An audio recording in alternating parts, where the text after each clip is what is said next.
ఇక డీటెయిల్స్ చూద్దాం. దేశ రాజధాని ఢిల్లీలో ఆందోళనల నేపథ్యంలో ఉద్రిక్త పరిస్థితులు నెలకొన్నాయి. కాక్రోచ్ జనతా పార్టీ చేపట్టిన నిరసనలు కొనసాగుతుండటంతో పోలీసులు హై అలర్ట్ ప్రకటించారు.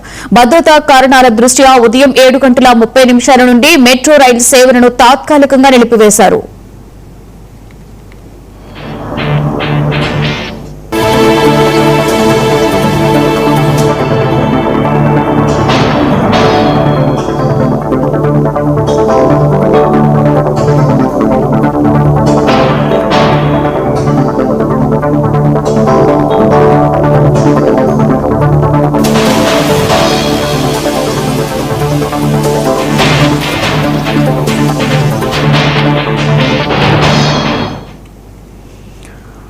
పెద్ద ఎత్తున కార్యకర్తలు పాల్గొనే అవకాశం ఉండడంతో రాజధానిలో పోలీసులు అప్రమత్తమయ్యారు. కీలక ప్రాంతాలలో భారీగా భద్రతా బలగాలను మోహరించి పరిస్థితిని ఎప్పటికప్పుడు పర్యవేక్షిస్తున్నారు. నిరసనల ప్రభావం దృష్ట్యా ప్రజల భద్రతను దృష్టిలో ఉంచుకుని ఉదయం 7:30 నుండి మెట్రో రైలు సేవలను తాత్కాలికంగా నిలిపివేశారు.